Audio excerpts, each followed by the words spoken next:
आज थोड़ा सा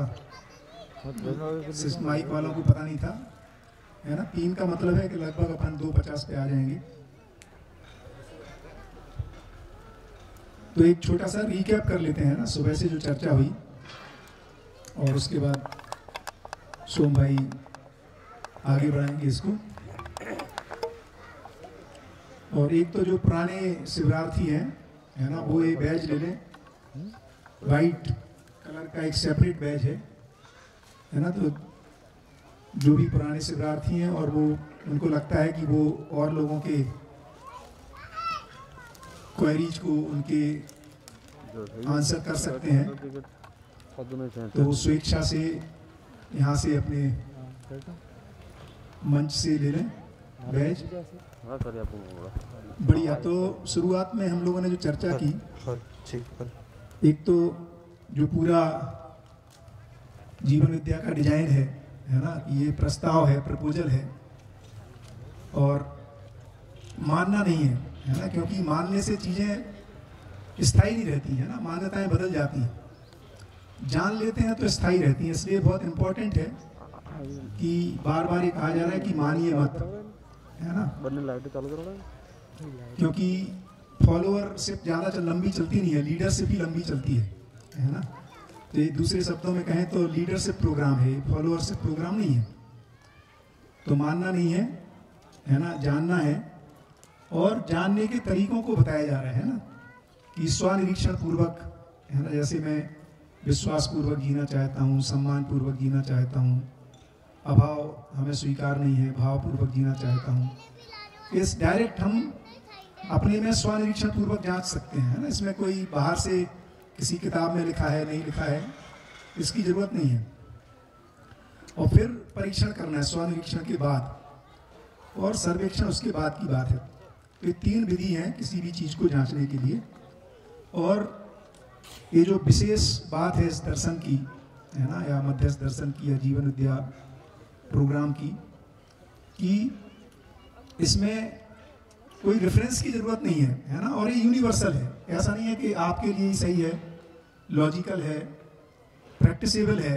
ऐसी बात नहीं कर रहे हैं कि यार बात तो बहुत बढ़िया है लेकिन जी नहीं सकते, है ना।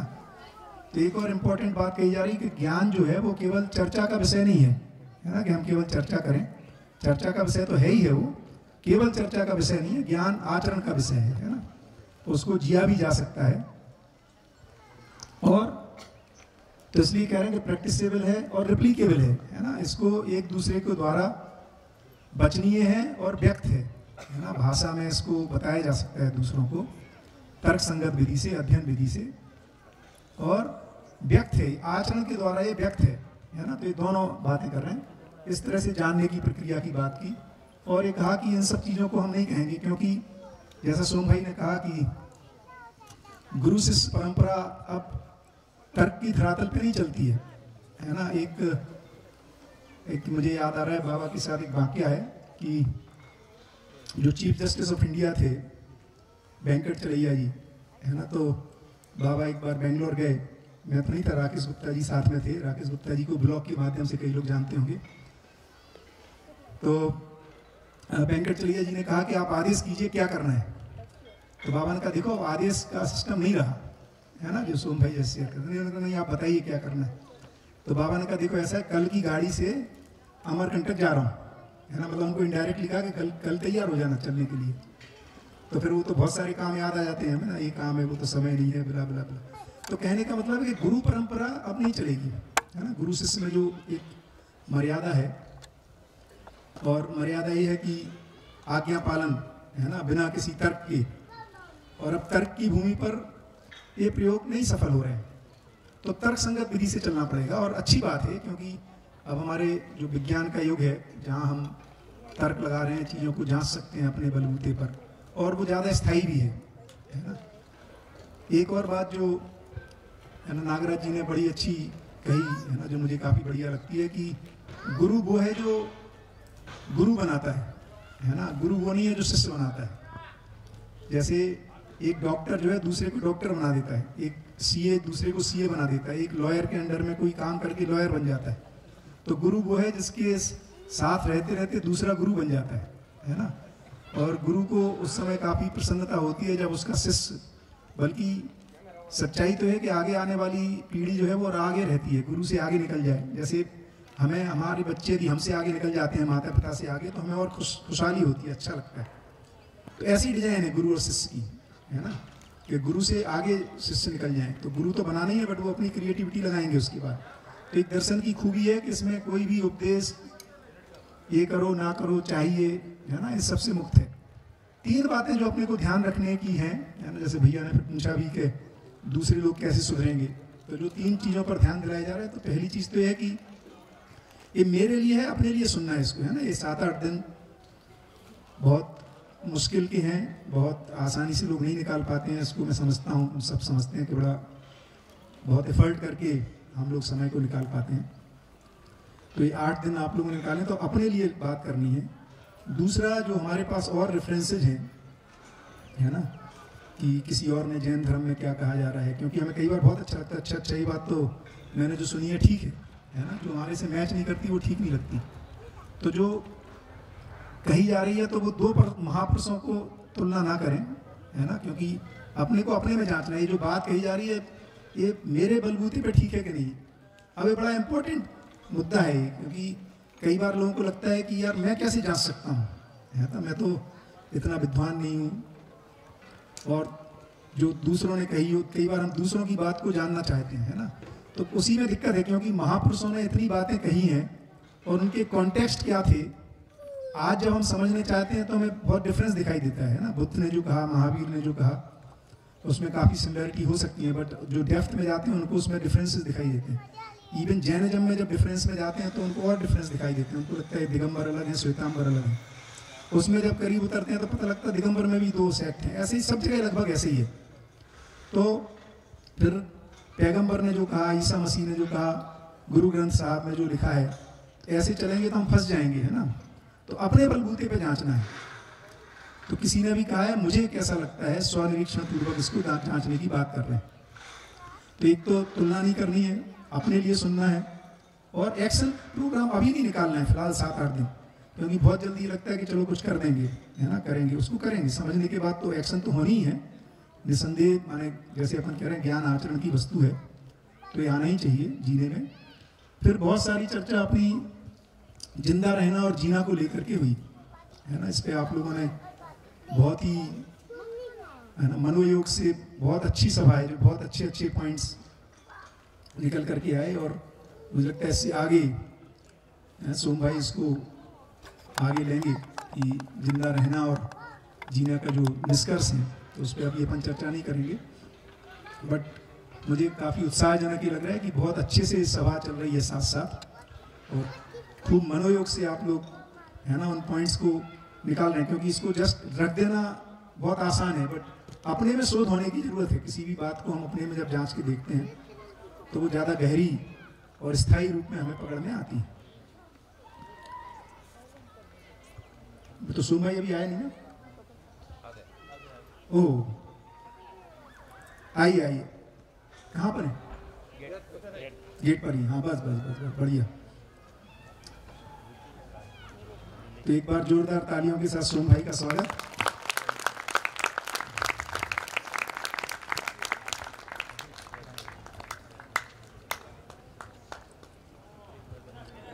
थोड़ो समय मिलो से त्या बात करी दूं। जिस लोगों की गाड़ी कार बीच में पड़ी है वो पार्किंग में रख दे प्लीज, फटाफट। ये जो है वो रास्ता है, बिल्डिंग के पास भी जो भी गाड़ी है वो हटा दे मेहरबानी करके।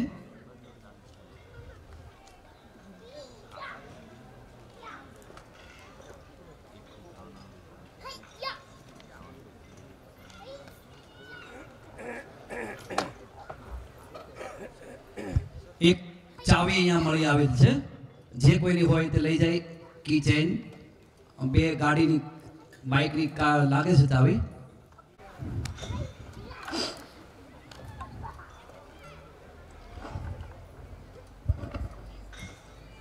ब्रेक के पहले हम चर्चा कर रहे थे।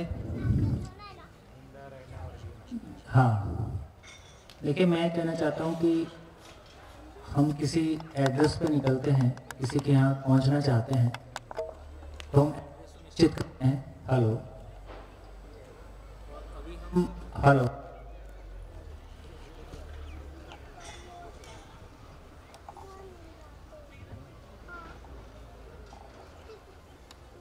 हेलो तो यदि जिंदगी का एड्रेस ही गलत है या इनकम्प्लीट है, अधूरा है, तो हम कितने भी एफर्ट करें हम मंजिल पे नहीं पहुंचेंगे। तो मैं ये कहना चाहता हूं कि हार्ड वर्क सफल नहीं होता है, नहीं हो रहा है ना। बहुत मेहनत करके तो जिंदगी की शाम होती है, तो जिंदगी अपने आप में कह रही है कि बहुत कुछ अधूरापन है, जबकि हमारी मेहनत में कमी नहीं है, और जिनको संसार सफलता कहता था वो सफलताएं हमने पाई हैं।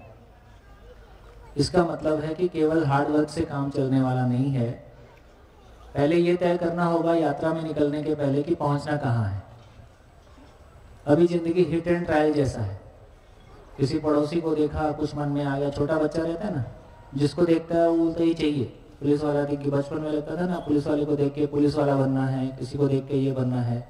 कभी राष्ट्रपति दिख गया तो राष्ट्रपति बनना है। उसको नहीं पता है कि राष्ट्रपति क्या है और पुलिस वाला क्या है और बाकी क्या है। तो मेरे को लगता है कि जिंदगी को लेके जो एक क्लैरिटी, स्पष्टता अपनी होने की ज़रूरत है, उसमें भारी तरीके से कमी है, छोटी मोटी कमी नहीं है। जैसे जैसे हम आगे चलेंगे, अभी शाम तक आपके सामने आ जाएगा।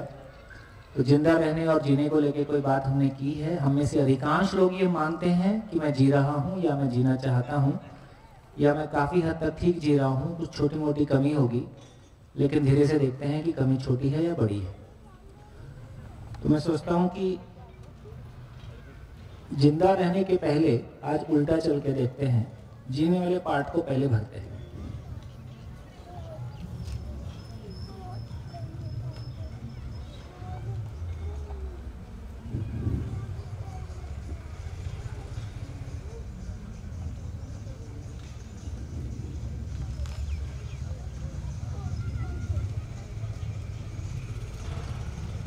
देखिए, जिंदा लगने वाले पार्ट को अब मैं विधिवत चलता हूं और आप सभी कोशिश करेंगे कि हम साथ साथ चलेंगे।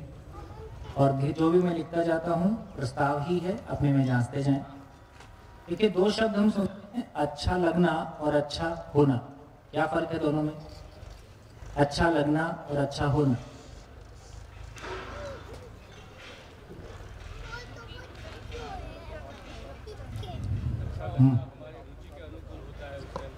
अच्छा लगना हमारी रुचि के अनुकूल होता है। तो बेसिकली अच्छा लगना जो है उसको इधर रख सकते हैं, ये अच्छा लगता है। लेकिन अच्छा होना कोई अलग चीज है।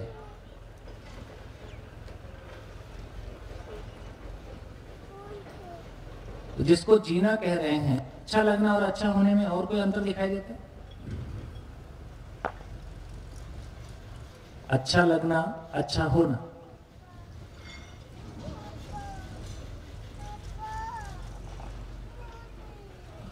माइक जिसके हाथ, माइक पकड़ लीजिए आसपास। अच्छा लगना सब्जेक्टिव है, बहुत बढ़िया। अच्छा लगना सब्जेक्टिव है, ये सबके लिए अलग अलग है। ये बहुत अच्छी बात आपने बोली। अच्छा लगना सबके लिए अलग अलग है, सब्जेक्टिव है। जब हम अच्छा होने की बात करते हैं, ये सबके लिए एक जैसा है। बहुत बढ़िया, एक अच्छा पॉइंट आपने दिया। अच्छा लगना है, अच्छा लगना बहुत अच्छा आपने कहा कि व्यक्ति, वस्तु और परिस्थिति के साथ जुड़ा हुआ है। लेकिन अच्छा होना इंडिपेंडेंट है। अच्छा होना इंडिपेंडेंट, बहुत बढ़िया, गुड। अच्छा लगना सर, आप जो बोल रहे हैं पहले हाथ उठा दें, पता चल जाए है किधर। अच्छा, हाँ। अच्छा लगना यानी झूठ हो सकता है, और अच्छा होना यानी गारंटेड सच हो सकता है। हाँ, जो आप कह रहे हैं अच्छा होना अच्छा लगता ही है, लेकिन अच्छा लगना अच्छा हो ऐसा जरूरी नहीं है, है ना? Yes. अच्छा लगना में ये, अच्छा होना में ये गारंटी है कि वो अच्छा। लेकिन अच्छा लगना, एग्जाम्पल कोई दे सकता है?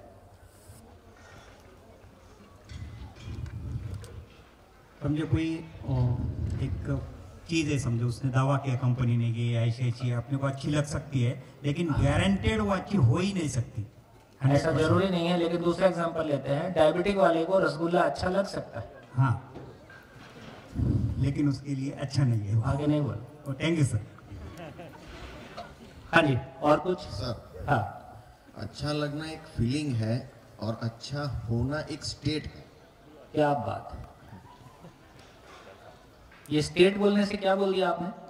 हाँ, अच्छा, और फीलिंग और भाव में क्या अंतर है? फीलिंग मतलब अनुभव है, टेम्पररी है। ये टेम्परेरी, बहुत बढ़िया। तो इन्होंने कहा कि फीलिंग जो अच्छा लगना है वो टेम्परेरी है, हालांकि ये भी फीलिंग है। एक अच्छा शब्द आपने यूज किया कि ये स्टेट है, ये स्टेट ऑफ माइंड है। ये स्टेट ऑफ माइंड है, ये एक मनस्थिति है जो मेरी अपनी है, जो किसी देश जो किसी व्यक्ति वस्तु स्थिति से मुक्त हो सकती है ना। बढ़िया, अच्छी बात आ रही है।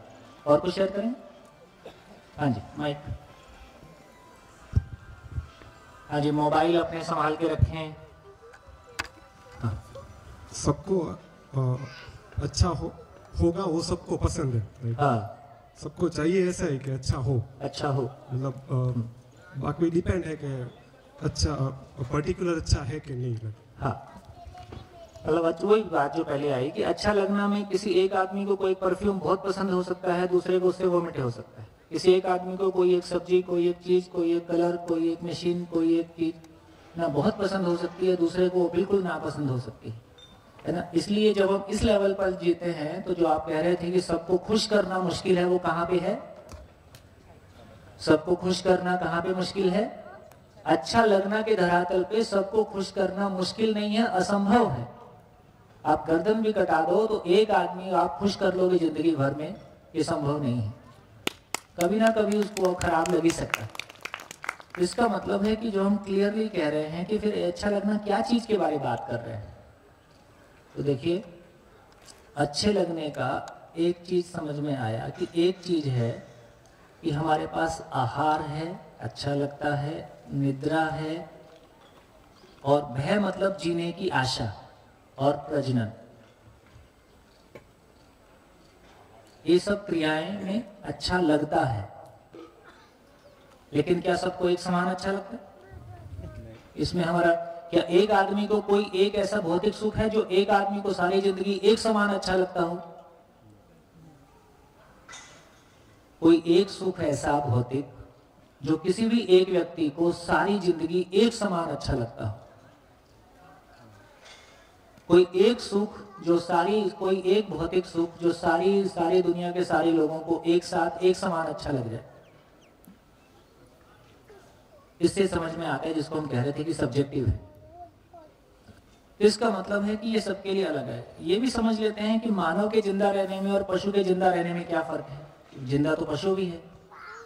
कितने लोगों को लगता है मानव का जिंदा रहना और पशु का जिंदा रहना दोनों एक ही बात है कि अलग अलग बात है? कितने लोगों को लगता है कि एक ही बात है, मानव का जिंदा रहना और पशु का जिंदा रहना? क्योंकि ये चार चीज मानव में है, पशु में है कि नहीं है? आहार, निद्रा, भय और प्रजनन, ये पशु में भी है। तो मानव का जिंदा रहना और पशु का जिंदा रहना, मानव के द्वारा बच्चों का होना, पशु के द्वारा भी बच्चों का होना, वो भी अपने बच्चों को पालते हैं, हम भी अपने बच्चों को पालते हैं। ये दोनों एक ही जैसा है कि अलग अलग है? कितने लोगों को लगता है ये एक ही जैसा है? हाथ उठाइए। कितने लोगों को लगता है कि अलग अलग है? ठीक है, कुछ का मत है एक जैसा है, कुछ का मत है अलग अलग है। इसको भी थोड़ा सा हमारा ध्यान चला जाएगा तो और हमारा एक बार क्लैरिटी बनेगी कि पशु के जिंदा रहने में हमारा जिंदा रहने में क्या फर्क है। दूसरी चीज जो हमको दिखाई देती है वो दिखाई देती है मानव में 5 इंद्रियां हैं, जिसको हम कहते हैं शब्द, स्पर्श, रूप, रस और गंध। ये भी मानव में भी है और पशु में भी है। तो ऊपर वाले को बोलते हैं 4 विषय,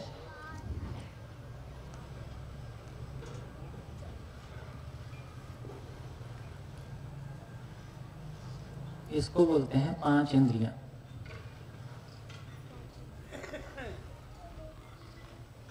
ये मानव में भी हैं और पशु में भी हैं। दोनों एक ही जैसा प्रयोग करते हैं कि अलग अलग प्रयोग करते हैं? हाँ जी, कैमरा आप ध्यान रखें, है ना। जब भी मैं कुछ बोर्ड पे लिखता हूं तो मेरा फेस दिखाने की जरूरत नहीं है। आप शादियों की शूटिंग तो नहीं करते? सब करते हैं हम तो। सब करते हैं। तो शादियों की शूटिंग करते हैं ना, वो दूल्हे टाइप बोलने वाले को दिखाते हैं। तो यहाँ कंटेंट पूरा दिख जाए। हाँ जी, बहुत बढ़िया। दोनों पशु में भी है, मानव में भी है, लेकिन दोनों एक ही जैसा है कि अलग अलग है? देखिए, बड़ी सभा है, मैं कह देता हूं, और सभा में से कोई कहना चाहता है तो स्वागत है। ठीक,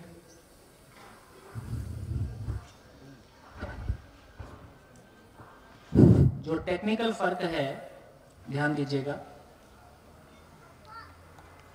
पशु अपने को जिंदा बनाए रखने के लिए 5 इंद्रियों का प्रयोग करता है, ज्यादातर गंध का प्रयोग करता है।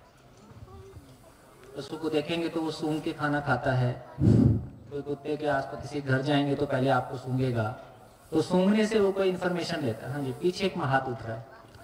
सोम जी, एक क्वेश्चन है। एक्चुअली काफी क्वेश्चंस है from the morning, but right now I think it's a high time I should ask. State of mind can be changed, right? Due course of time in the life.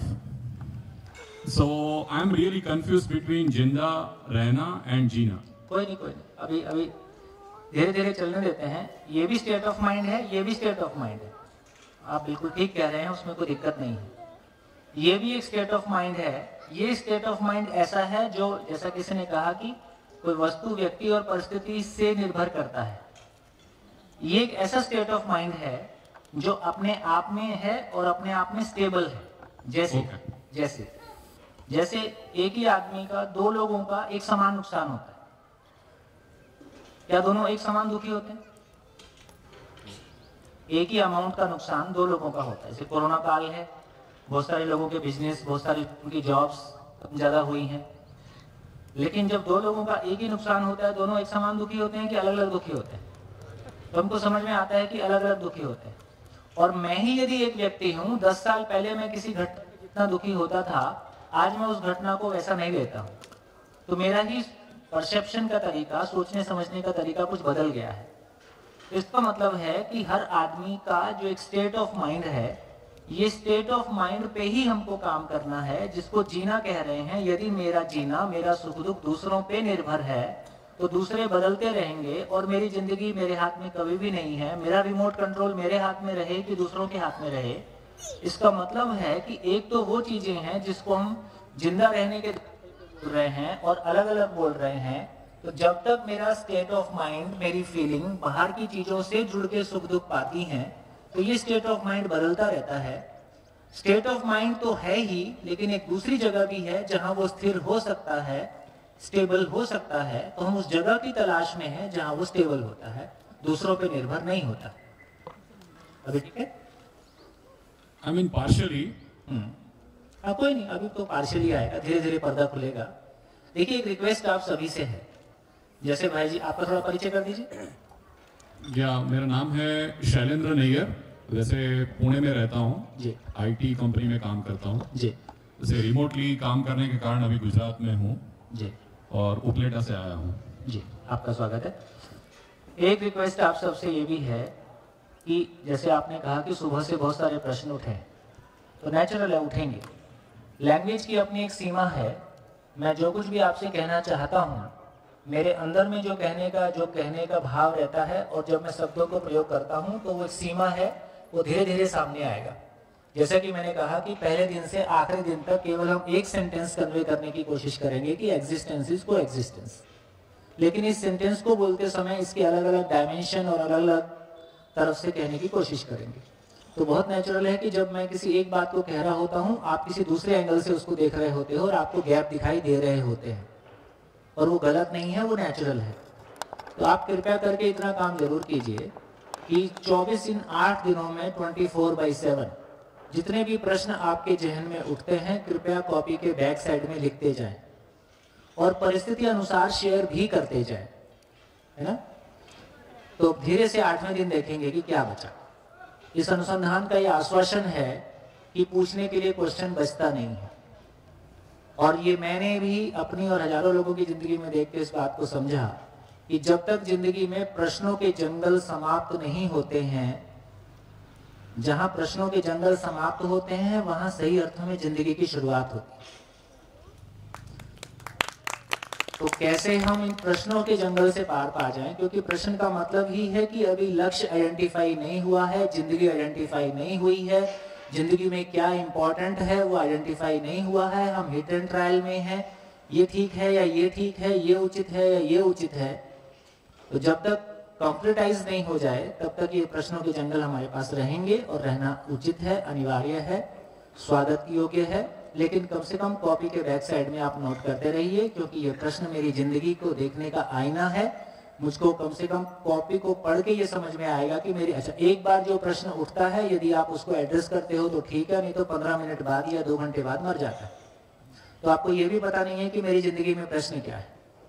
कम से कम लिखे हुए रहेंगे, आप 5 साल बाद भी देखोगे, 2 साल बाद भी देखोगे, तो आपको या उनके आंसर भी बेशक मिल जाएं, लेकिन उसके बाद आप ये भी देख सकते हो कि मेरी जिंदगी में से किस तरह से प्रश्न के भी 2 तरह के हैं। एक है कि कौतूहलवश उठ जाते हैं, दूसरा एक वो है कि जिससे मेरे जीने की आशा जुड़ी, जिसका आंसर नहीं मिलेगा तो मेरा जीना नहीं होगा। तो मेरे को लगता है कि जो सीरियस क्वेश्चंस हैं, जहां मेरी जिंदगी में मुझको उसकी तलाश है, जिसके बिना मुझको लगता है कि मेरा जीना रुक जाएगा या रुक गया है, वो सही अर्थों में मेरी जिंदगी की तलाश है। बढ़िया। तो हम चर्चा कर रहे थे कि मानव का जिंदा रहना और पशु का जिंदा रहना दोनों एक ही घटना है कि अलग अलग घटना है।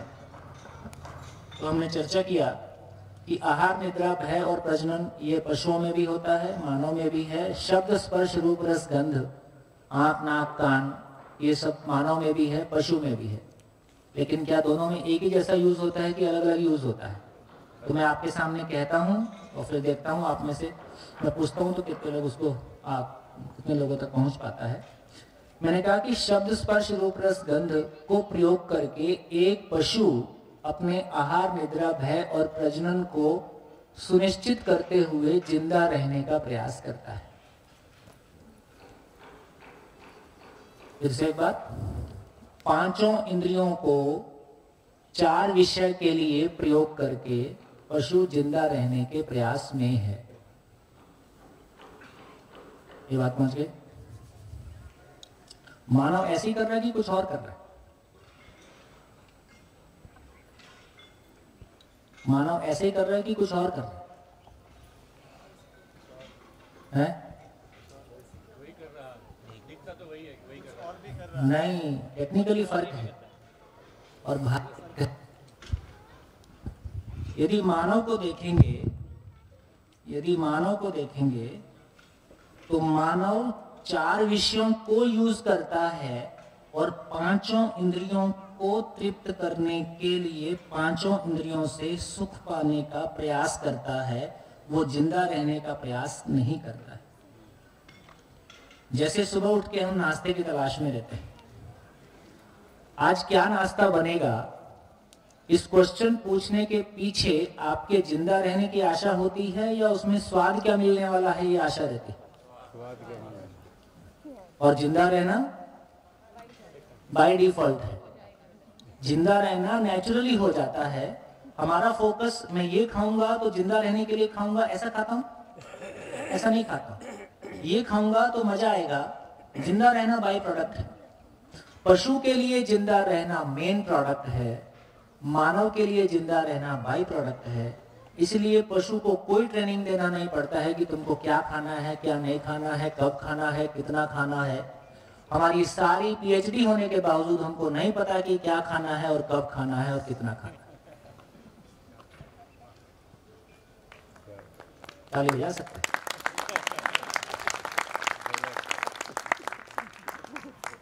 हमारी सारी पीएचडी होने के बावजूद भी हमारा आहार तक तय नहीं हुआ। आहार, निद्रा, भय और प्रजनन चारों में प्रॉब्लम।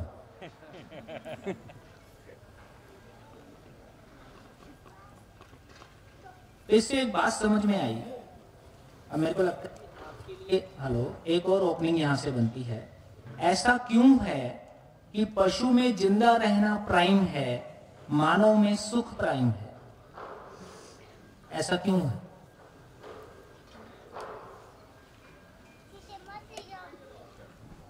हाँ जी,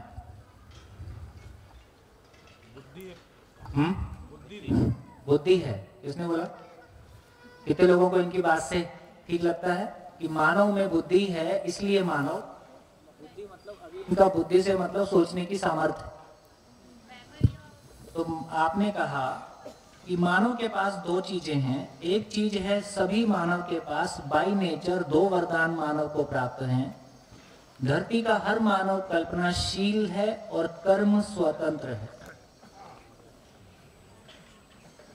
ये दो चीजें हर मानव के पास हैं, दो वरदान हर मानव को प्राप्त हैं। हर मानव के पास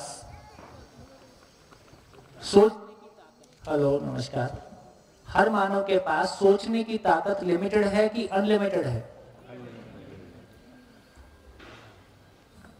और हर मानव के पास कर्म करने की स्वतंत्रता है कि नहीं है? जो चाहे, हेलो, वो जैसा चाहे वैसा, अब और कुछ नहीं हो सकता।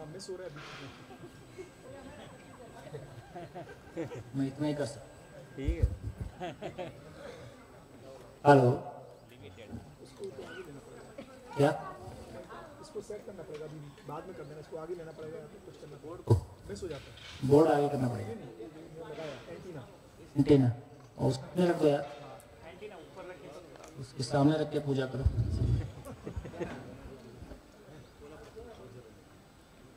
चले रुके, एंटीना थोड़ा ऊंचाई पे रखो, ये टेबल पे रख दो।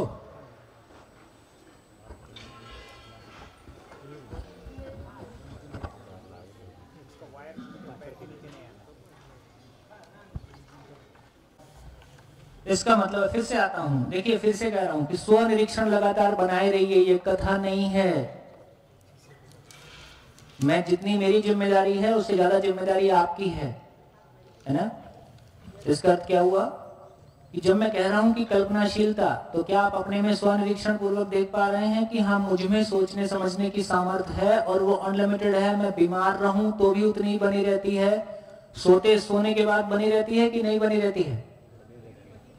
सपना आते ही है, लड़का हो या लड़की हो, सोचने की ताकत अनलिमिटेड दोनों में है कि नहीं है? है ना? लड़का हो या लड़की हो या और कुछ भी हो, है ना? थर्ड जेंडर की जो भी सारी बातें हम कर रहे हैं, किसी में भी, किसी भी मानव में सोचने समझने की क्षमता, कितना भी सोचें मेरी सोचने की क्षमता खत्म हो गई, ऐसा नहीं होता है। और सभी मानव कल्पना कर्म स्वतंत्र हैं। इसका क्या मतलब है? कर्म स्वतंत्र का मतलब है जैसे पशु कर्म स्वतंत्र है कि नहीं है? पशु कर्म करने में स्वतंत्र है कि नहीं है? है ना? शाकाहारी पशु सोचे कि आज हो जाए थोड़ा चेंज, तो ऐसा उधर गाय मर जाएगी, मांस नहीं खाएगी, शेर मर जाएगा, घास नहीं खाएगा, तो उधर कर्म स्वतंत्रता नहीं है। मानव के पास कर्म स्वतंत्रता है, वो कुछ भी खा सकता है और बिना खाए भी रह सकता है। इसका अर्थ यह हुआ क्योंकि हमारे पास कल्पनाशीलता है, कर्म स्वतंत्रता है, इसका मतलब है कि इसलिए हम 4 विषय को यूज करते हैं ताकि 5 इंद्रियों से ये कल्पनाशीलता ही हमको बेसिकली सुख की तलाश है। तो कल्पनाशीलता में सुख की तलाश है, इसलिए हम शरीर को इस तरह से यूज करते हैं। जब हम ऐसा यूज करते हैं तो हमारे पास 2 आधार हैं। एक तो वो चीज है जिसको मैं कहता हूं कि मुझको मेरी पहचान की तलाश है। मेरी पहचान की तलाश में क्या करता हूं? मेरी पहचान की तलाश कभी मैं रूप में देखता हूं, कभी मैं धन के साथ उसको जोड़ के देखता हूं, कभी मैं पद के साथ जोड़ के देखता हूं, कभी मैं, है ना, बल के साथ जोड़ के देखता हूं। ऐसा मैं अपनी पहचान को जोड़ के देखता हूं।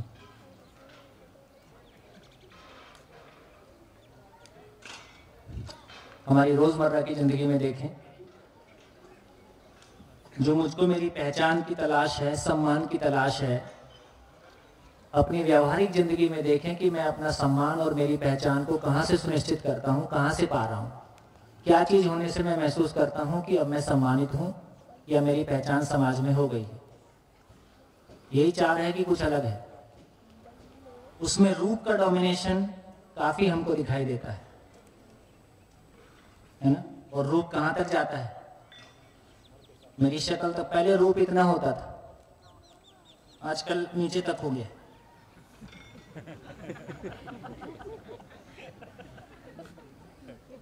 वो 6 पैक्स 8 पैक्स और जो कुछ भी हो, है ना। बीच में एक फैशन आया था, उसमें चड्डी ऐसे बाहर दिखाते थे, और बीच में एक फैशन हो रहा था जिसमें पैंट यहाँ तक बांधते थे, नीचे गिर जाती थी ना। वो मुंबई वाला फटी जींस पहनवा सकता है। मैं नहीं कह रहा, अभी मैं किसी चीज के बारे में टिप्पणी नहीं कर रहा हूं, मैं सिर्फ ये कह रहा हूं कि रूप को लेके कितना हम अपने में स्वनिरीक्षण करें कि रूप को लेके कितना अधिक प्रभाव हम सबके ऊपर है। यदि पूरे घर में देखें तो शायद, पूरे बाथरूम में भी देखें तो शायद ये मरी हुई कोशिकाएं हम लोग बायोलॉजी में पढ़ते हैं, और ये जिंदा कोशिकाएं ऐसा हम बायोलॉजी में पढ़ते हैं। तो मरी हुई कोशिका की सेवा ज्यादा है कि जिंदा कोशिका की सेवा ज्यादा?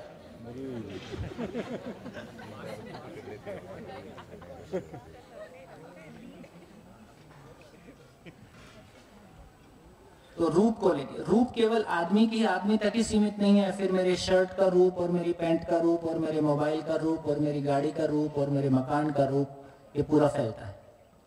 तो रूप को लेके हमारी पहचान कहाँ तक जाती है, उसको हम अपने में स्वनिरीक्षण पूर्वक देखने की बात है, किसी दूसरे की बात नहीं कर रहे हैं।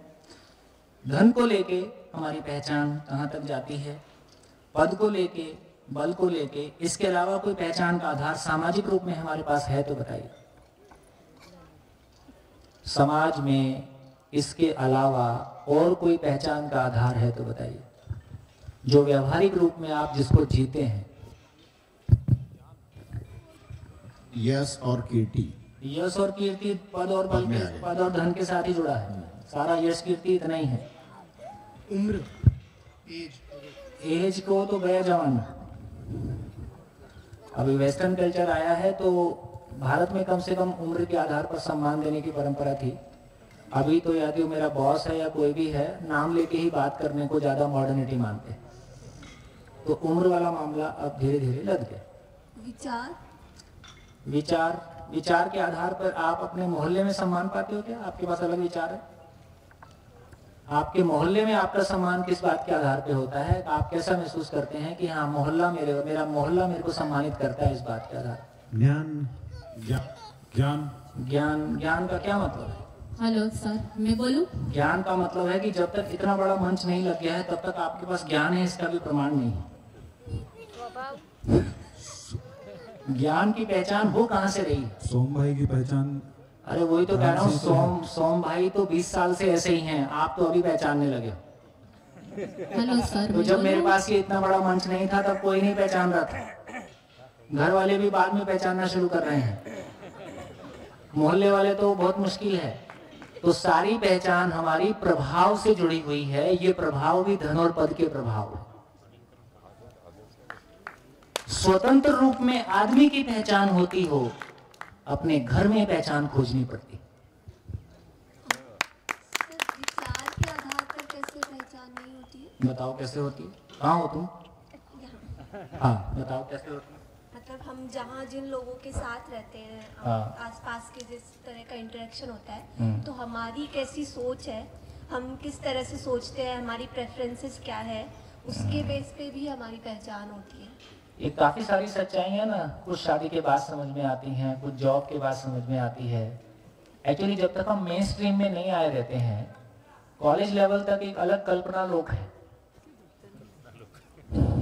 काम में भी मतलब मेरा जो अनुभव रहा है, हाँ। तो मुझे लगता है कि विचार, हाँ, यदि आपका विचार पैसा पैदा कर सकता है, यदि आपका विचार कोई इन प्रभाव, पद और धन के प्रभाव को पैदा कर सकता है।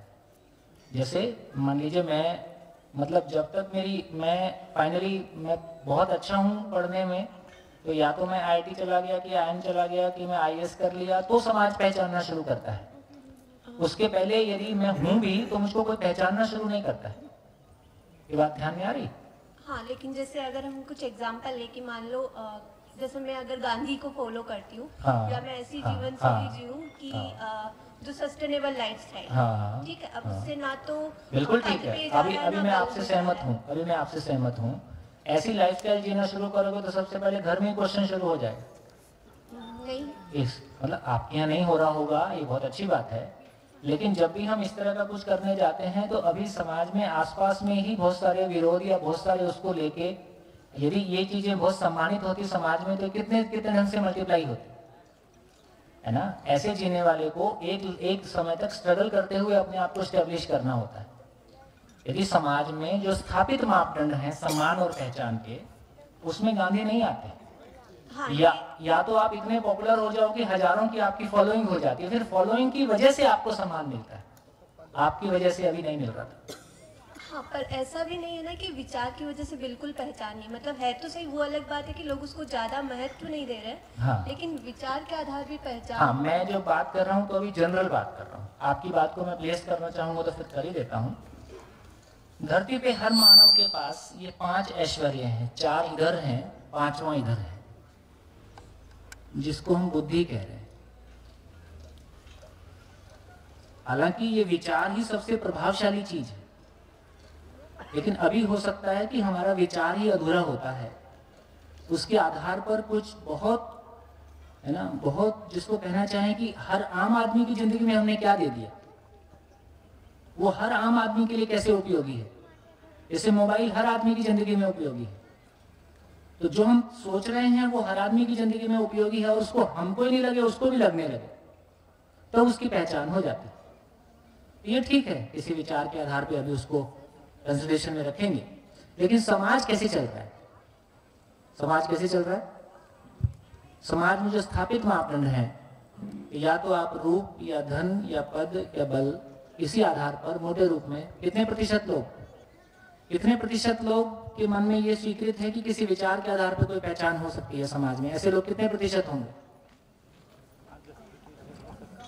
किसी विचार के आधार पर समाज में पहचान आपने पाली है, ऐसे लोग कितने प्रतिशत पूछो। और रूप के आधार पर कितने प्रतिशत लोग पहचान की तलाश में हैं? और धन के आधार पर और पद के आधार पर? ठीक हो गया? तो हमको एक अंतर समझ में आ रहा है कि गाड़ी कैसे जा रही है। भैया एक इधर पीछे, हाँ जी, एक ऑब्जर्वेशन ऐसे दिमाग में जो आया था वो मैं बात करना चाह रहा था कि जैसे हम अभी बात कर रहे हैं कि विचार के आधार पे, थोड़ा खड़े हो जाएंगे और परिचय सही चलते रहेंगे तो उस बहाने पर। नमस्ते, मेरा नाम अनिरुद्ध है, भीलवाड़ा राजस्थान से हूँ। जो विचार के आधार पे हम बात कर रहे हैं, तो मुझे सिर्फ ऐसा ध्यान आ रहा है, जो मैं समझ पा रहा हूँ कि अब हमारे जो विचार हैं वो इन 4 के बारे में हमारा दृष्टिकोण क्या है, रूप के बारे में, धन के बारे में, पद के बारे में, बल के बारे में। ये भी हो सकता है कि इसकी कई बार ये होता है कि इसको त्याग देने के विचार को कुछ महान मान लिया जाता है। ये भी संभावना है, ऐसा मुझे लगता है। बिल्कुल, इसलिए मैंने वो कॉलम डाला था कि आपका जो विचार है वो आम हर आदमी को क्या दे रहा है, हर आदमी की जिंदगी में वो कैसे उपयोगी है। और उस विचार की वजह से आप विशेष हो गए हैं, इसलिए लोग आपको पहचानने लगे हैं। ये भी एक अलग तरह की बात हो सकती है। लेकिन यदि जनमानस में देखें तो हमारे पहचान के आधार कैसे बने हुए हैं वो हम देख सकते हैं। हाँ जी, जस्ट क्यूरियोसिटी प्रशंसा जो है, प्रशंसा, हाँ, वो कहाँ पे पद में डाल सकते हैं अभी, या बुद्धि में आएगा? नहीं, अभी जो रूटीन में चल रही है वो तो यही 4 में खत्म हो जाता है। सो प्रशंसा, there are some people right who are hunger for appreciation. वो इतना ही है, इसी के लिए। ओके, इसी के लिए है ना, इसी के लिए। बढ़िया, आगे बढ़े। हाँ जी, जो विचार के बेस पे मुझे लगता है कि इवन रिलीजन्स और फिलोसफीज जो आम लोग इतने लोग फॉलो करते हैं, बहुत रिलीजन के बहुत फॉलोअर्स होते हैं, तो उनको लाइफ में फेथ मिलता है जिसके थ्रू वो मतलब बहुत कठिनाइयों को जी जाते हैं। तो वो फेथ एक विचार है जो जिसको वो पकड़ के रखे हैं, उसके थ्रू लाइफ को आगे बढ़ रहे हैं। हाँ, तो उसको वो अपने में पहचानते हैं ना। तो वो मेरी खुद की पहचान है, मेरे खुद के बारे है, लेकिन समाज में जब मैं उस पहचान को देखने जाता हूं तो अभी कोई नहीं पहचानता या नहीं पहचानता है। जब समाज में लोग स्वीकृत है, मैं तो अपनी कहानी कह सकता हूँ ना। जब मैंने जॉब से रिजाइन किया है और ये सब कुछ ढूंढने की तलाश की है, तो सबसे ज्यादा प्रॉब्लम घर में ही आ रही है। वो हमारे दुश्मन नहीं है, वो हमारा भला चाहते हैं, अच्छा चाहते हैं। किसी बच्चा किसी खतरे में ना पड़ जाए, किसी परेशानी में ना पड़ जाए, उससे डरते हैं। तो मुझको लगता है कि जब तक हम परिवार में भी रूप बल धन पद की तलाश में रहते हैं, तो परिवार को लगता है ये नॉर्मल है। किसी विचार की तरफ जाते हैं तो परिवार को भी लगने लगता है ये अब नॉर्मल हो गया। ये स्थिति है अभी विचार की। हाँ, जैसे हमारे बॉस ने हमको समझाया जी। बढ़िया, आगे चलो। हाँ, जय हिंद सर। सर ये है कि मैंने एक खुद से सेल्फ एक्सपीरियंस्ड है। जब तक मैं अपना नाम ही बताती हूँ, वैशाली ठक्कर, यूजुअली मैं डॉक्टर शब्द का प्रयोग नहीं करती हूँ, तो थोड़े एक्सप्रेशंस अलग रहते हैं। देन ये है कि जब मेरा पद उनको पता चलता है कि शी इज वर्किंग, तो उनका तुरंत बदल जाता है। But I have like worked with a community who are labours, और अपने समाज में जो मतलब जिसको निम्न माना जाता है, अपनी कार्यशैली या उनके पास पैसे नहीं है, तो वो मुझे लगता है कि उनको उनके होने से, डॉक्टर होने नहीं होने से कोई फर्क नहीं पड़ता। मैं व्यक्ति कैसी हूँ नहीं, या तो उनको डॉक्टर होना समझ में ही नहीं आता। हाँ, उनको मैं कैसे, इसलिए उनको फर्क नहीं पड़ता। ऐसा नहीं कि उनको नहीं पड़ेगा, उससे उठ गए हैं, ऐसा नहीं है। अच्छा, उनको डॉक्टर होना क्या है ये समझ में। ऐसे अनिरुद्ध भाई IRS ऑफिसर है। अच्छा, वो अपनी पहचान नहीं बताएंगे क्योंकि उनको पता है कि अब यहाँ से कोई ज्यादा मतलब नहीं, ठीक है। इसका मतलब है कि इसका, और गलत नहीं है, मैं इसको गलत कह रहा हूँ, ऐसा भी नहीं है। नहीं है। देखो, रूप तो इसमें से भी यदि देखें तो दो चीजें ऐसी हैं जो हमको बाई नेचर मिली हैं। रूप मेरा जैसा भी है, जैसी भी मेरी हाइट है और जैसी भी मेरी शक्ल है, इसमें मेरा कोई योगदान है क्या? जैसे मेरे माँ बाप थे वैसा है। अब मैं इसको अपनी शक्ल बता बता के पहचान पाना चाहता हूँ, ये मेरी मानसिक दिवालियापन है। भाई इसमें मेरा कुछ है नहीं ना, ये कोई मेरा अर्जित किया हुआ नहीं है। जैसे मेरे माँ बाप थे वैसा मैं, मेरी हाइट है वैसा मेरा शरीर है। तो बेसिकली जब हम रूप की बात करते हैं, ये तो बहुत फैमिली से आया है, ये तो शरीर से आया है। धन पद और बल की बात करते हैं तो बल भी किसी हद तक फैमिली से आता है, किसी हद तक फिर थोड़ा सा आप अपना शरीर को और बेहतर बना सकते हैं। जैसे आजकल जितना भी जिम चलता है, ये हेल्दी होने के लिए है कि ज्यादा आकर्षक दिखने के लिए? आकर्षक दिखने के लिए। क्लियर हो गया? तो ये भी कहीं ना कहीं रूप में शामिल हो गया फिर, ठीक हो। ये धन और पद ये दोनों हमारे अर्जित किए हुए हैं। अब धन कैसे पाया है और पद कैसे पाया है, तो आदमी ने कोई तो एफर्ट किया है। कोई एफर्ट गलत डायरेक्शन का भी हो सकता है, लेकिन कम से कम उसने कोई अचीवमेंट पाई है। तो जिसके पास धन भी नहीं है, पद भी नहीं है, बहुत नेचुरल है कि उससे धन पद वाला ऊंची जगह में रहेगा। इसमें क्या गलती है? ये गलत नहीं है, मैं इसको गलत नहीं बोल रहा हूँ, लेकिन बस इतना कह रहा हूं कि अच्छा लगना है, अच्छा होना विशेष है, उसकी चर्चा करेंगे। तो पद होना कोई खराब बात है ऐसा नहीं कहा जा रहा है। आपने कोई मेहनत करके आप डॉक्टर हुए हो, कोई मेहनत करके आप IRS ऑफिसर हुए हो, है ना, और आप कोई अच्छा परफॉर्म कर ही सकते हो, वो अपॉर्चुनिटी रहती ही है। आप उसका दुरुपयोग करते हो, ये आपके माइंडसेट की बात है ना, उसकी चर्चा बाद में करेंगे। लेकिन ये हमको दिखाई देता है कि अभी पहचान के आधार क्या है समाज में, इस पे हमारा ध्यान जाता है।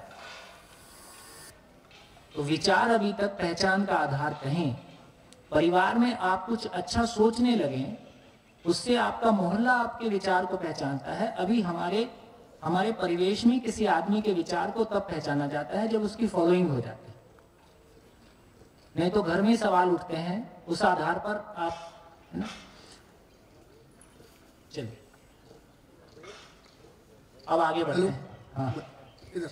हाँ भैया, मेरा नाम विजय है।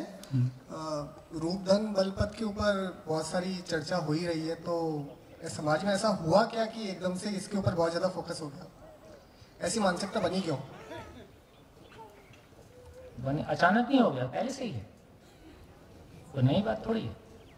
जब से आदमी धरती पे है, देखो आदमी कबीले में रहता होगा, शेर आ गया होगा, कोई आदमी शेर से लड़ा होगा तो उसमें बलशाली हो गया, वो कबीले का सरदार हो गया, ऐसे सब आगे बढ़ा।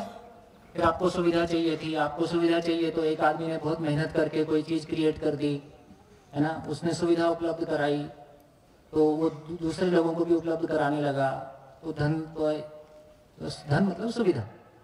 तो ये कोई आज की बात नहीं है, हमेशा से ही।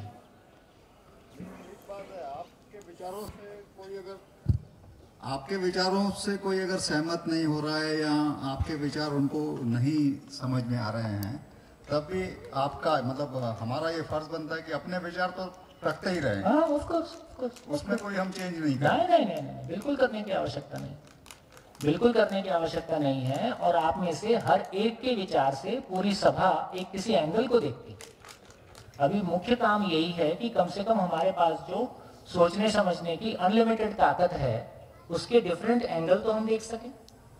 कई बार मैं किसी बात को नहीं सोच पा रहा हूं, लेकिन आप सोच पा रहे हैं, उससे भी हमको एक एंगल मिलता है कि ये भी सोचने का एक तरीका हो सकता है। फिर हम धीरे धीरे देखेंगे कि हम कहाँ पहुंचेंगे, आखिर हम कहीं पहुंचना तो चाहते हैं। बढ़िया। तो हमने कहा दो बातें अब यहाँ तक, अभी तक जितनी बात हुई इसमें हो गई। एक तो ये कि जिंदा रहने के धरातल पर एक हमारे पास सुख का आधार है कि इंद्रियां सुख का आधार हैं, और सम्मान और पहचान का आधार रूप, बल, धन और पद है। ठीक। अब ये बताइए कि पहचान हम कैसी चाहते हैं, स्थायी हो कि अस्थायी हो? सम्मान हम कैसा चाहते हैं, टेम्परेरी हो कि परमानेंट हो? आवाज आने दो। और ये भी क्लैरिटी बनती है कि ये चारों चीजें परमानेंट हैं या बदलने वाली हैं? बदलने वाली हैं। तो क्या चीज की क्या स्थिति है? क्या चीज की स्थिति है? जो चीज अपने में परिवर्तनशील है, ये सारी चीजें अपने में परिवर्तनशील है। जो चीजें स्वयं में परिवर्तनशील हैं, हम उनसे स्थायित्व चाहते हैं, परमानेंसी चाहते हैं। क्या ये होने वाला है? क्या ये होने वाला है? जिन चीजों में हमको सुख की तलाश है, पांचों इंद्रियों में, क्या उसमें परमानेंसी होने वाली है? उसमें कोई पिज्जा खाने में गलती है ऐसा नहीं बोल रहा हूं, लेकिन जब तक जीभ पे रहता है तब तक अच्छा लगता है। अब 24 घंटे जीभ पे पिज्जा रख नहीं सकता, बस इतनी प्रॉब्लम है ना। तो पिज्जा खा लिया अच्छी बात है, और पिज्जा खाते समय भी यदि स्टेट ऑफ माइंड गड़बड़ है तो पिज्जा भी गया। तो इसका मतलब हुआ कि मेरी जिंदगी की मूल समस्या ये है कि ना तो सुख की परमानेंसी है, और किसी उम्र तक शरीर साथ देता है। किसी उम्र के बाद या तो आपका खुद ही इंटरेस्ट लूज होने लगता है, या शरीर उस लायक नहीं रहता है। आपका तो मन कर रहा है कि हो जाए कुछ रसगुल्ला, डॉक्टर कहता है अब तुम हाथ लगाए तो गए ऊपर। तो शरीर भी किसी उम्र के बाद जवाब दे जाता है, मन भी किसी उम्र के बाद उन चीजों से अलग हट जाता है। लेकिन जिंदगी में जिस सुख की तलाश है, जिस सम्मान की, जिस पहचान की तलाश है, वो जगह तो अभी खाली है। और डे बाय डे ये भरती जाती है कि खाली होती जाती है? ये खाली होती जाती है, क्योंकि जवानी में कम से कम एक आशा रहती है कि ये पा लूंगा, ये कर लूंगा। 40-50 तक आदमी अधिकांश उन चीजों को या तो पा लेता है, या पता चल जाता है कि ये मिलने वाला नहीं है। नहीं मिलने वाला है तो भी प्रॉब्लम में है, और मिल गया तो पता चलता है कि वो नहीं मिला जिसकी मुझको तलाश थी। 60 के बाद की जिंदगी का खालीपन ज्यादा है। और ये तो अच्छी बात है कि हम 60 के बाद के लोगों से पर्सनली जाके मिलते नहीं हैं। यदि जवान लोग 60 के बाद के लोगों से जाके पर्सनली मिल के बैठ के दिल खोल के बात कर सकें, उनकी बात को बहुत सम्मान के साथ में सुन सकें, और वो भी अपना दिल खोल के कह सकें, तो शायद हर जिंदगी एक मोनोटोनस रिपीटिशन नहीं होगा, वो एक नयापन लिए हुए होगा। क्योंकि कम से कम उसको ये पता चलेगा कि जिस चीज को पाने के लिए मैं अगला 30 साल या 20 साल लगाना चाहता हूं, ये वहां नहीं पहुंच रहा है जहां मैं पहुंचना चाहता हूं। ऐसा है ना। तो कहीं ना कहीं जिंदगी कीमती है। जो साल निकल गए वो लौट के आते नहीं है। वो सालों को हमको कैसे, किसी भाई ने आज मेरे को नई टर्म दिया, मेरे पास ये टर्म नहीं थी पहले, आपने पोमो किसी ने यूज किया था। पोमो मुझको नहीं पता, मैंने पहली बार सुना है। तो पोमो या फोमो जो भी कुछ कहा, उसका मतलब इतना ही है कि जो मुझको अब तक कर लेना चाहिए था मैंने वो कर लिया। मैं आज पीछे तो नहीं, ऐसे जैसे शादी की एज खिसकती जा रही है, वो 30, 32, 35 को टच करने लगी है। अब ये कहीं लेट मैरिज की तरफ तो हम नहीं जा रहे हैं, इसके कोई दुष्प्रभाव तो जिंदगी पे नहीं आएंगे। जब हम 60 के हो रहे हैं तब बहुत सारी चीजें ध्यान में आ रही हैं कि अच्छा ये गलतियां हों, लेकिन कोई 25 में बता देता, कोई 30-15 में बता देता, तो हो सकता है वो गलतियां हमसे नहीं हुई होती, हम कुछ बेहतर हैंडल कर सकते हैं। चलिए कहाँ पहुंचे, कहाँ पहुंचे, कहाँ पहुंचे? हम परिवर्तनशील, देखिए कितना बड़ा सच्चाई है और कितने प्रतिशत लोग इस दौड़ में हैं। हम परिवर्तनशील चीजों से स्थायित्व पाना चाहते हैं। क्या ये संभव है? रूप जैसा 10 साल पहले था वैसा रहेगा?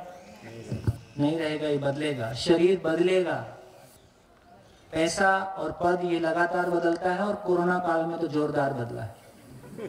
अधिकांश कंपनीज ने अपनी आधे लोगों को बाहर किया है, जितने बचे हैं उनकी सैलरी आधी की है ना। और आदमी को लग रहा है सैलरी ना भी दे तो घर बैठने से अच्छा रोज ऑफिस आ जाना, कम से कम टाइम तो कटता है। मैं दिल्ली में ऐसे लोगों से भी मिला जो कहते हैं यार सैलरी ना भी मिले, अपने पास पैसा है, खाते पीते रहेंगे, लेकिन पूरा दिन घर में गुजारना ये तो बहुत मुश्किल काम है। कम से कम ऑफिस जाते हैं, दिन तो कटता है। लोग यहां तक सोचने लगे। तो दोस्तों मैं कहना चाहता हूं,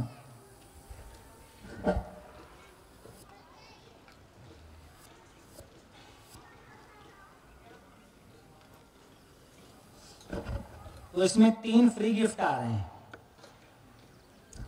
एक फ्री गिफ्ट भूतकाल की पीड़ा, दूसरा वर्तमान से विरोध, तीसरा भविष्य की चिंता।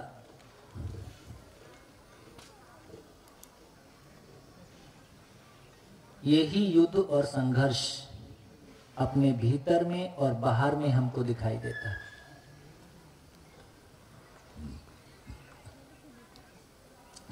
ये जिंदा रहने के धरातल पर हमारी दुनिया के हाल हैं।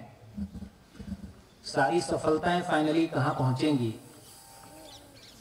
ऐसे में अब कितने माँ बाप से मिलता हूं जिन्होंने बहुत मेहनत करके सारी जिंदगी खूब पैसा कमाया, अपने बच्चों के लिए कमाया, और बच्चा जवान होके कहीं बाहर जॉब में चल दिया और वो कहता है कि पापा मेरे को आपके पैसे की जरूरत नहीं है। या उसने ऐसा प्रोफेशन खड़ा किया जिसके बारे में उसको लगता था कि मेरा बेटा इसको संभालेगा, बेटा कहता है मेरे को आपके प्रोफेशन में कोई रुचि नहीं है। अब उसको लगता है कि मेरी तो जिंदगी की सारी मेहनत किसी काम की नहीं है। तो ऐसी तमाम चीजें ना जो जिंदगी के किसी मोड़ पे, अब इन चीजों की आदमी कहाँ चर्चा करे, किससे कहे, अपने दर्द किससे कह दे, क्योंकि जिंदगी को लेके कोई चर्चा के मंच हमारे पास नहीं है। या तो ईश्वर प्राप्ति का एक मंच है, दूसरा मंच ये है कि है ना शरीर के साथ क्या खुशियां, क्या भोग किए जा सकते हैं। तो ऐसा हम देखते हैं कि ये हमारे जिंदा रहने के तो पद भी अधिकतम पा लिया, सबसे अच्छा पद पाने के बाद भी, सबसे अच्छा धन पाने के बाद भी क्या ये मिल जाता है? मैं नहीं कहता हूं कि ये गलत है, लेकिन ये जोर से कहता हूं कि ये अधूरा है, इनकम्प्लीट है। क्योंकि कंप्लीट क्या है पहले उसको देख लेते हैं, फिर इसका हाल कैसा है, दोनों के बीच में कनेक्शन कैसा है उसको देख लेते हैं। तो हम चर्चा कर रहे थे कि जीना क्या है। तो जीना क्या है? तो जीना तो अभी कितना क्लियरली कहें, जब जीना नहीं है तो उसका नाम झेलना है। जब जीना नहीं होता है तो झेलना होता है। क्या क्या चीज को झेलते हैं? दुख के साथ में जीना होता है कि झेलना होता है? अभाव के साथ में जीना होता है कि झेलना होता है? इनसिक्योरिटी के साथ में जीना होता है कि झेलना होता है? असुरक्षा के साथ में जीना होता है कि झेलना होता है? संबंध में अतृप्ति के साथ में जीना होता है कि झेलना होता है? तो इन सारी बातों से ये पता चला, जहां भी कहीं भय है, अभाव है, असंतोष है, अतृप्ति है, ये सारी जगह मेरी जिंदगी में, या खालीपन है, ये सारी जिंदगी में, ये सब कुछ मेरी जिंदगी में क्वेश्चन मार्क हैं। मैं इन सारे क्वेश्चन मार्क से मुक्ति पाना चाहता हूं।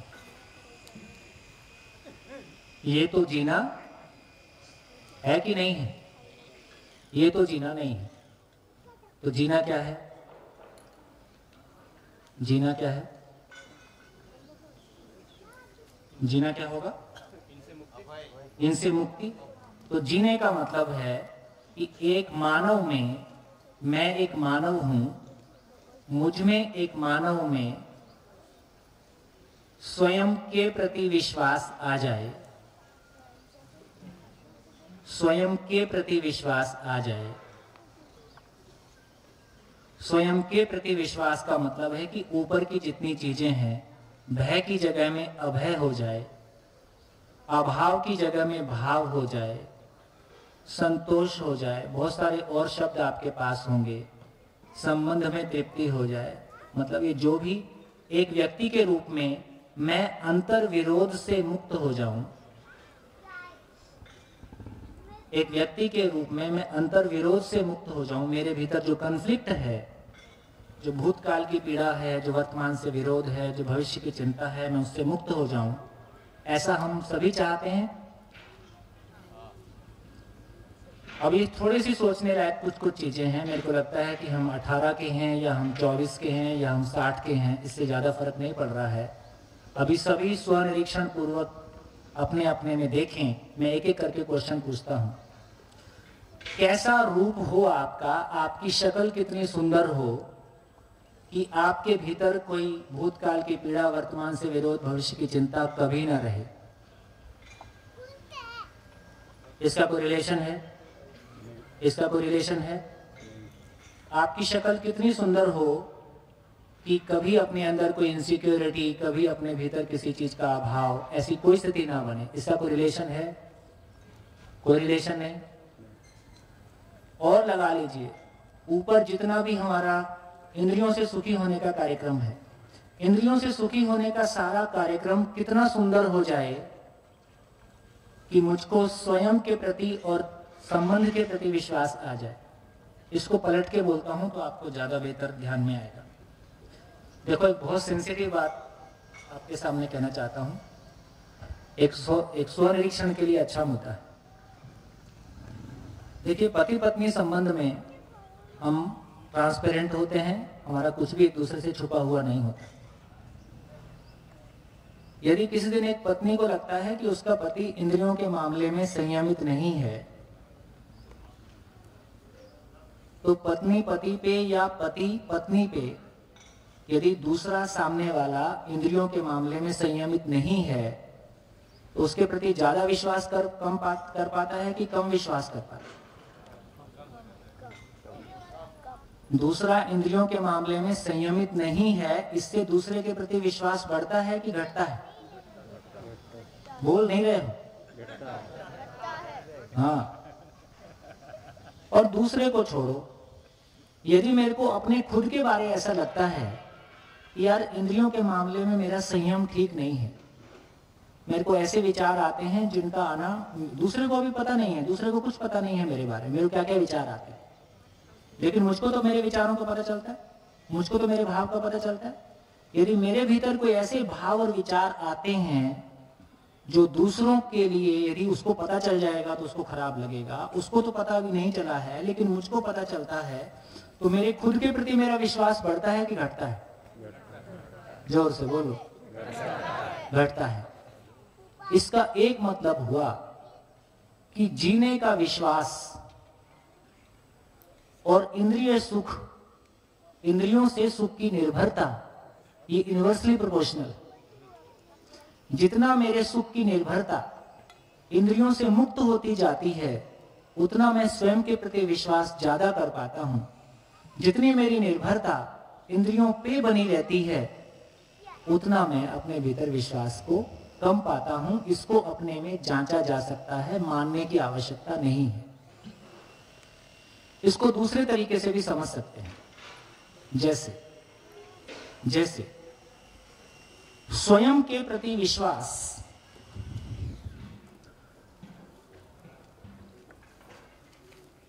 स्वयं के प्रति विश्वास और खाना बनाने के प्रति विश्वास,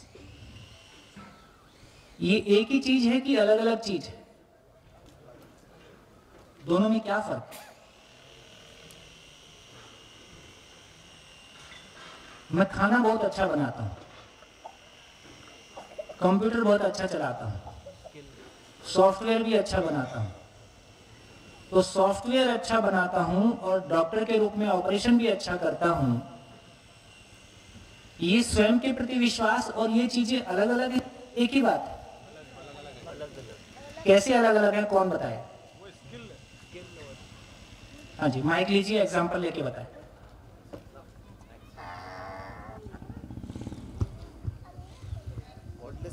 अपना परिचय देते जाएं।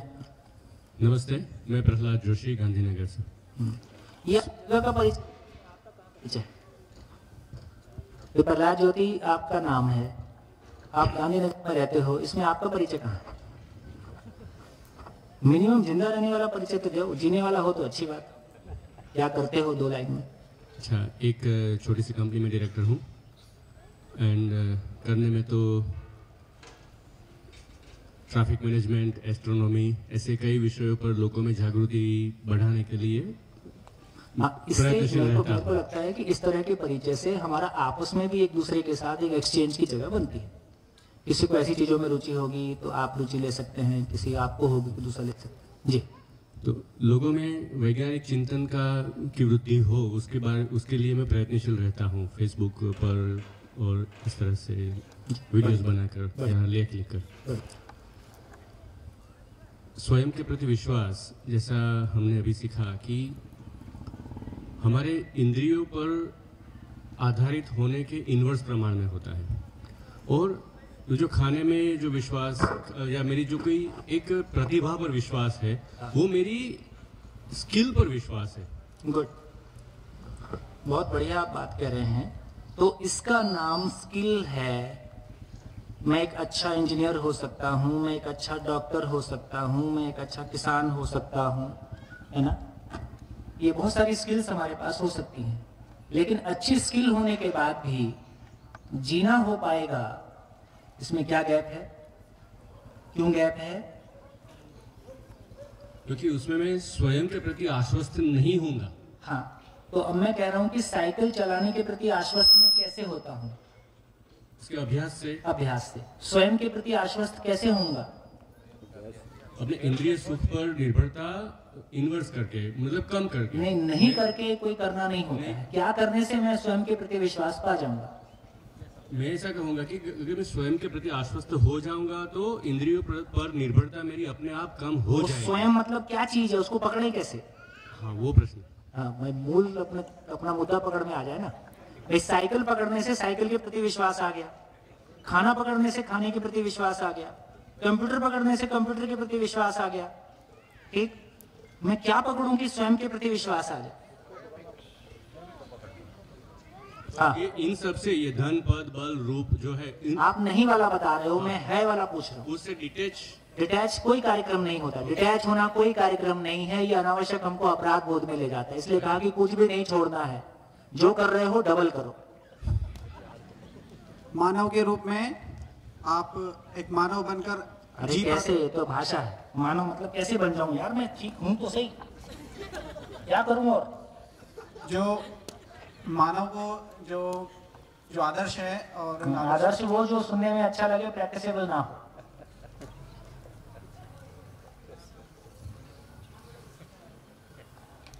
जब मुझे समाधान मिल जाता है, मेरी समझ, वो समाधान किस चिड़िया का नाम है?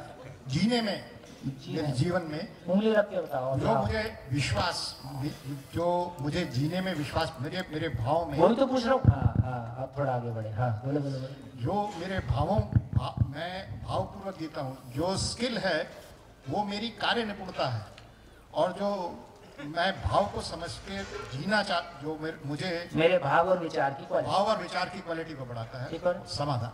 तो मेरे भाव और विचार की क्वालिटी, मेरा सारा सुख दुख, मैं दूसरों से सुखी दुखी नहीं होता, मेरे भाव और विचार की क्वालिटी मेरा सुख दुख है। कितने लोगों के ध्यान में ये बात आती है? मैं दूसरों के कारण सुखी दुखी नहीं होता, मैं व्यक्ति, स्थान, परिस्थिति की वजह से सुखी दुखी नहीं होता, मैं व्यक्ति, स्थान, परिस्थिति को जैसे लेता हूं उससे मैं सुखी दुखी होता हूं। तो कोई व्यक्ति मेरे को दुखी नहीं करता है, कोई स्थान दुखी नहीं करता है, कोई परिस्थिति दुखी नहीं करती है, मैं उसको कैसे लेता हूं? लेने वाला कौन है, लेने वाला मैं हूं, मेरी उसके प्रति समझ कैसी है वैसा मैं लेता हूं, मेरी क्लैरिटी जैसी है वैसा मैं लेता हूं। ये जो दूसरे को, ये जो समझने वाली कोई चीज है, ये जो भाव और विचार की क्वालिटी है, ये मेरे सुख दुख का कारण है। दूसरा मेरे सुख दुख का कारण हो नहीं सकता। आईना मुझको केवल इतना दिखाता है कि तुम्हारी शक्ल कैसी है, आईना खराब नहीं है। तो सारी वस्तु, स्थान और परिस्थिति मात्र आईना है मेरी अपनी स्थिति को देखने के लिए। बहुत बढ़िया, बहुत इसलिए कोई भी शनि की 7.5 आपको दुखी करने नहीं आती।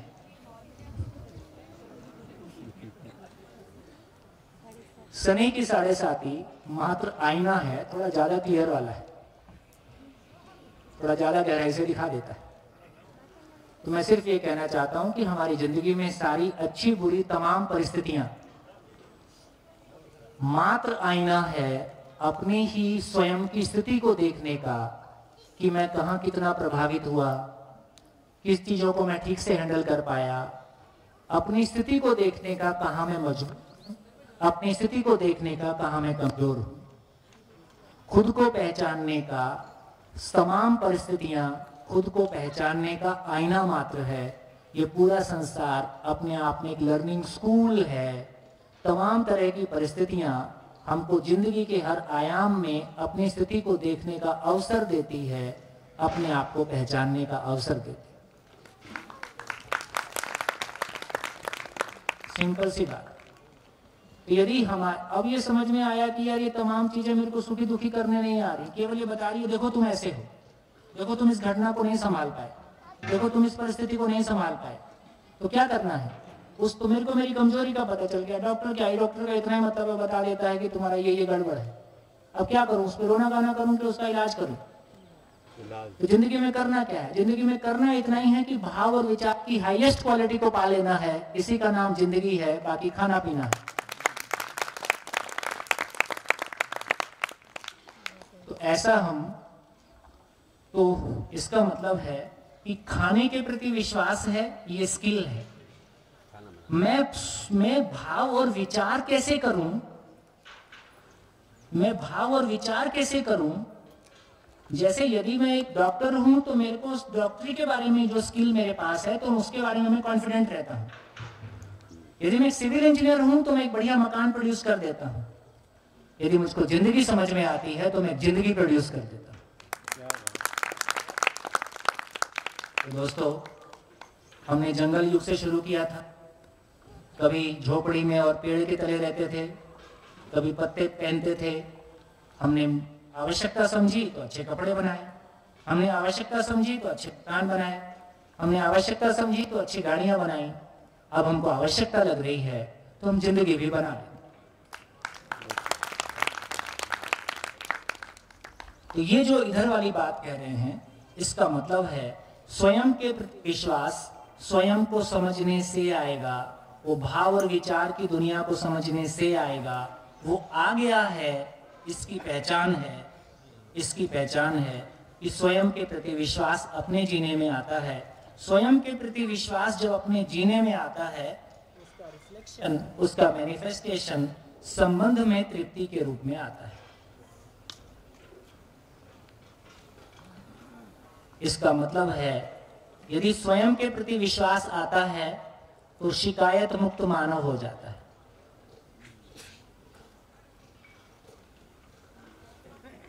मानव अपने में शिकायत से मुक्त हो जाए। कब मानव शिकायत से मुक्त होगा? कब मानव शिकायत से मुक्त होगा? जब उसके पास सॉल्यूशन होता है। तो बताइए, स्वनिरीक्षण कीजिए, हम समस्याओं से दुखी होते हैं कि नहीं होते हैं? हाथ उठाइए, हाथ। हम समस्याओं से दुखी होते हैं कि नहीं होते हैं? होते हैं तो हाथ उठाइए अच्छे से, बाजू ऐसे ऐसे। गुड। आप सब झूठे हो। हम समस्याओं से दुखी होते हैं या समाधान का ना होना हमारी पीड़ा है? पलट गए।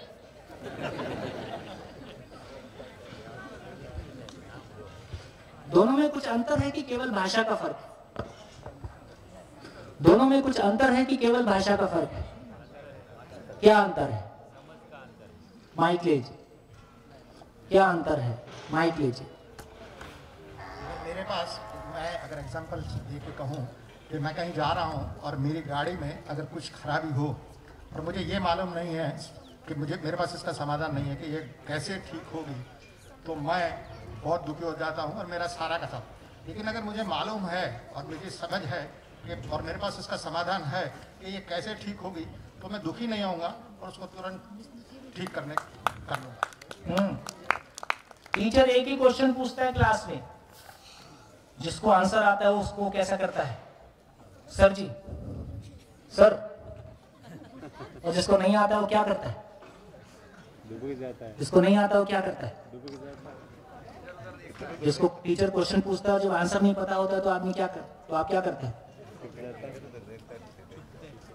हम पीछे वाले की पीठ के नीचे सर लगाते हैं कि टीचर मेरा चेहरा मत देख ले। कितने लोगों ने लगाया? आप उठाओ। अरे हम सब एक ही स्कूल से आए। तो इसका मतलब है क्वेश्चन वही है, जिसको आंसर आता है उसके लिए अपॉर्चुनिटी है, अपने आप को प्रूव करने की अपॉर्चुनिटी है, और जिसके पास आंसर नहीं है उसके लिए समस्या है। इसका मतलब हर घटना अपॉर्चुनिटी है कि समस्या है? बाहर अपॉर्चुनिटी, समस्याएं, बाहर मात्र घटनाएं हैं। जिनके पास सॉल्यूशन के लिए अपॉर्चुनिटी है। कोरोना किसी के लिए प्रॉब्लम है, किसी के लिए अपॉर्चुनिटी। और लोगों ने इस अपॉर्चुनिटी का भरपूर फायदा उठाया, किसी के लिए समस्या है। खैर, इससे एक हमारी क्लैरिटी बनी कि जब एक आदमी के पास सॉल्यूशन रहता है तो वो अपने आप में शिकायत मुक्त रहता है। तो उम्र बढ़ने के साथ साथ अभी लोगों में शिकायतें बढ़ती हुई दिखाई देती या घटती हुई दिखाई देती हैं? जोर से बोलो। बढ़ती हुई। इसका मतलब है जिंदगी की कंपनी लॉस में है कि प्रॉफिट में है? और लगातार लॉस बढ़ रहा है कि घट रहा है? लगातार लॉस बढ़ रहा है। ये भूतकाल की पीड़ा, ये वर्तमान से विरोध, भविष्य की चिंता, और सुख दुख साथ साथ है। जीवन एक संघर्ष है, संसार माया है, कुछ समझ नहीं आया। ये अंतिम सार है जहां हम पहुंच रहे हैं, जिंदा रहने को जीना मानकर। मैं 2 मिनट और ले लेता हूं। इससे हमारी क्लैरिटी बनी। हेलो, यदि स्वयं के प्रति विश्वास समझ में आ गया, तो कि हम आगे चर्चा करेंगे कि कैसे आएगा, तो उसका मैनिफेस्टेशन है, उसका रिजल्ट है कि संबंध में तृप्ति आ जाती है और संबंध शिकायत मुक्त हो जाता है। संबंध शिकायत मुक्त हो जाता है। यदि संबंध में तृप्ति हो गई तो परिवार अभाव से मुक्त हो जाता है।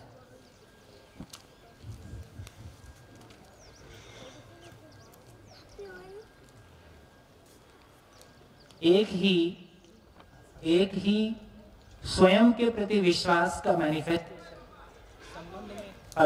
संबंध में तृप्ति के रूप में, संबंध में तृप्ति का मैनिफेस्टेशन अभाव मुक्त परिवार के रूप में। एक परिवार अपने में क्या चाह सकता है? एक परिवार अपने में अधिकतम क्या चाह सकता है? एक परिवार के रूप में आप अधिकतम क्या चाहते हो? एक परिवार के रूप में अधिकतम आप क्या चाह सकते हो? सुखी कैसे रहे? सुखी कैसे रहे? कोई शिकायत नहीं करे। एक परिवार में जितने लोग हैं उनमें आपस में कभी कोई शिकायत ना हो। एक परिवार अपने में कभी किसी भौतिक वस्तु के अभाव को महसूस ना करे। इससे ज्यादा आप चाह सकते हो? ये दोनों हो गया तो स्वस्थ रहना बाई प्रोडक्ट है। ये दोनों हो गया तो स्वस्थ रहना बाई प्रोडक्ट है। अभी हम सभी सुनते ही हैं कि हमारी अधिकांश बीमारियां साइकोसोमेटिक हैं। मानसिक अतृप्ति की वजह से, या जो बाजार में लोगों की मानसिक अतृप्ति है उसकी वजह से, जो प्रदूषण, जो प्रॉब्लम्स लोगों ने क्रिएट की हैं, उसकी वजह से हम बीमार हो रहे हैं। तो हमारी बीमारी या तो हमारी खुद की मानसिक अतृप्ति है, या अपने परिवार के लोगों की मानसिक अतृप्ति है, या समाज में लोगों की मानसिक अतृप्ति है, जिसकी वजह से तमाम ये पॉल्यूशन से लेके तमाम प्रॉब्लम हमको दिखाई देती है।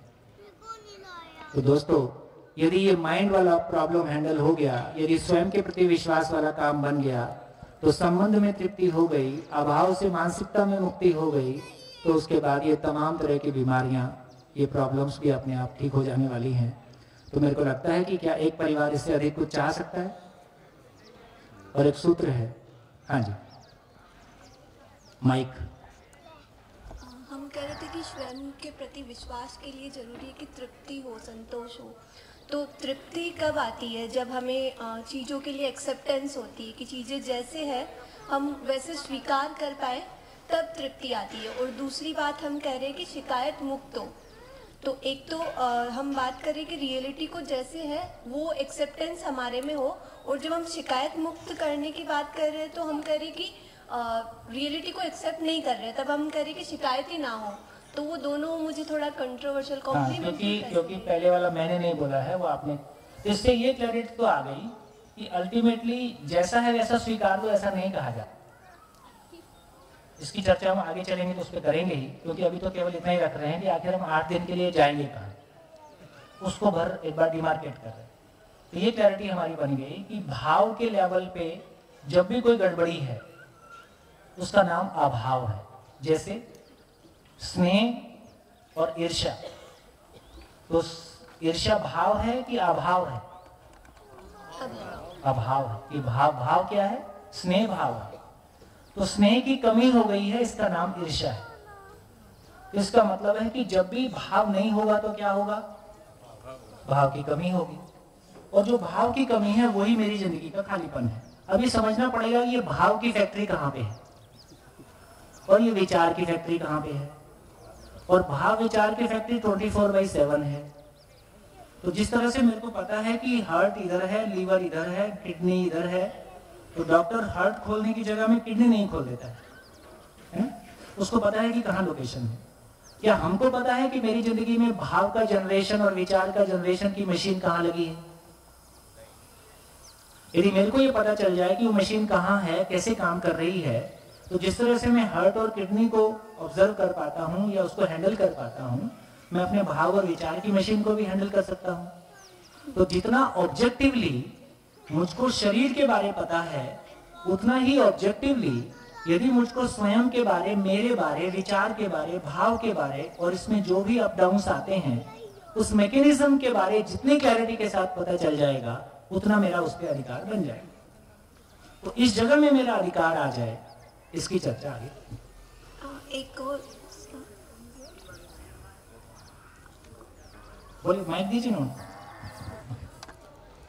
सर, इसका ये मतलब तो नहीं है ना कि भाव और विचार से जैसे जैसे हमारी पकड़ बढ़ती जाएगी तो हमारा एक्सेप्टेंस बढ़ जाएगा, या जो इसका वापस वही सवाल है, शिकायत मुक्त होता जाएगा? वही होने वाला।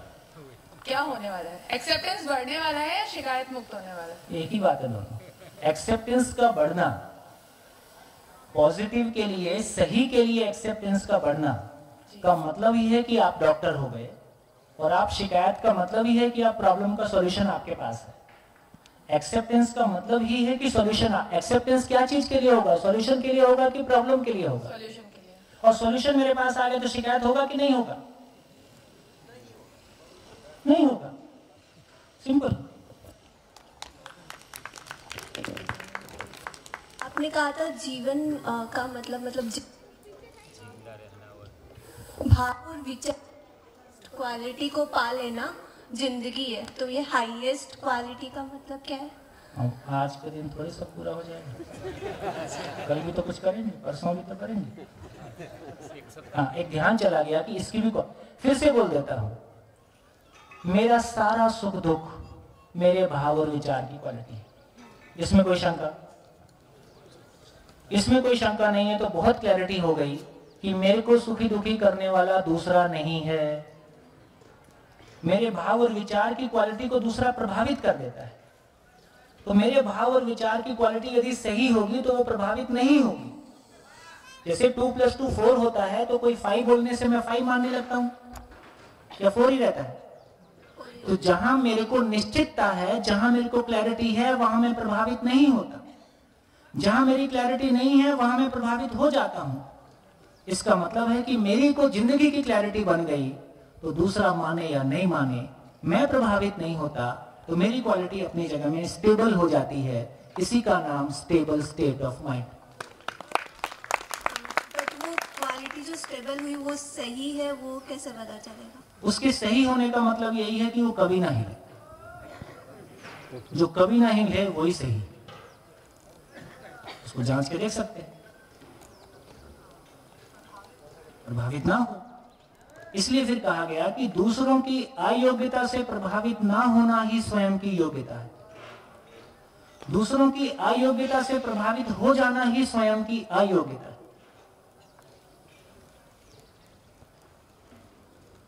यहां हम दूसरे को डिस्कनेक्ट कर दिए, दूसरों की नेगेटिविटी को डिस्कनेक्ट कर दिए, तो मैं अपने में सकारात्मक बना रहा हूं, मैं अपने में पॉजिटिव बना रहा हूं, मैं अपने में सही बना रहा हूं, है ना। तो मुझको वो यूनिवर्सल आधार मिल गया। अब आप कह रहे हो इसलिए सही है, ऐसा नहीं है। मैं कह रहा हूं इसलिए सही है, ऐसा नहीं है। कोई किताब कह रही है इसलिए नहीं है। मुझको जिंदगी में दिख रहा है कि ऐसा ही है।